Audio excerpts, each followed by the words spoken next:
ভুয়ো caste certificate কোথায় জানেন?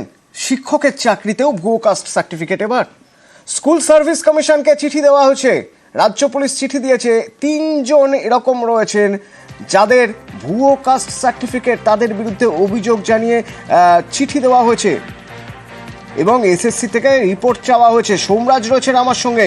সোমরাজ, কোন সালে এরা শিক্ষক হিসেবে নিয়োগ হয়েছিল? এরা কিভাবে নিয়োগ হয়েছিলেন? এই কাস্ট সার্টিফিকেট যে ভুয়ো তা পুলিশ জানলো কিভাবে? দেখো, রাজ্য পুলিশের কাছে নির্দিষ্ট কিছু অভিযোগ এসেছে এবং সেই অভিযোগের প্রেক্ষিতে রাজ্য পুলিশ স্কুল সার্ভিস কমিশনকে গোটা বিষয়টি তদন্ত করতে বলেছে বলেই যেটা সূত্র মারফত জানা যাচ্ছে। যেটা আরো জানা যাচ্ছে, 2012 সালের নিয়োগে এই অভিযোগ উঠেছে।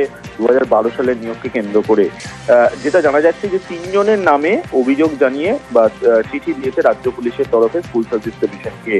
এবং যেটা রাজ্য পুলিশ বলছে যে ভুয়ো কাস্ট সার্টিফিকেট নিয়ে এই 3 জন শিক্ষকতার চাকরি করছেন এবং তার জন্যই তারা মনে করছেন যে স্কুল সার্ভিস কমিশনের প্রয়োজনীয় তদন্ত করা প্রয়োজন। কিন্তু যে তথ্য রাজ্য পুলিশের তরফে এসএসসি কে পাঠানো হয়েছে তা তদন্তের জন্য পর্যাপ্ত নয়, তেমনটাই এসএসসি মনে করছে এবং সেই কারণে রাজ্য পুলিশকে চিঠি দিয়েছে স্কুল সার্ভিস কমিশন। সেই চিঠিতে বলেছে যে তদন্তের স্বার্থে আরো কিছু তথ্য তাদের প্রয়োজন, সেই তথ্যগুলি যাতে রাজ্য পুলিশ পাঠায়। কিন্তু যেটা গুরুত্বপূর্ণ যে শিক্ষকের চাকরিতে বা ভুয়ো কাস্ট সার্টিফিকেটের অভিযোগ এবং সেই অভিযোগ নিয়ে রাজ্য পুলিশ এসএসসি কে তদন্ত করতে বলছে, যেটা যথেষ্টই গুরুত্বপূর্ণ। তার কারণ এর আগেও বেশ কিছু ক্ষেত্রে ভুয়ো কাস্ট সার্টিফিকেট নিয়ে কখনো মেডিকেলে পড়ার অভিযোগ, কখনো বা পুলিশের চাকরির অভিযোগ, এই অভিযোগগুলি উঠে এসেছে।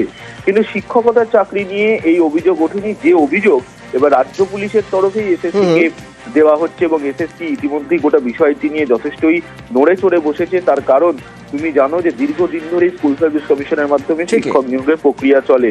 ফলত এই 2011-12 সালের নিয়োগের পরে 2016 সালের নিয়োগ, অর্থাৎ এই দুটি নিয়োগই সাম্প্রতিক সময় হয়েছে। তাই দুটি নিয়োগে এত বিশাল সংখ্যক নিয়োগে কিভাবে এই 3 জনের তথ্য পাওয়া সম্ভব, সেটা নিয়ে এসএসসির মধ্যে প্রশ্ন তৈরি হয়েছে এবং তার জন্যই তারা রাজ্য পুলিশের থেকে আরো বিস্তারিত রিপোর্ট চেয়েছে। ধন্যবাদ।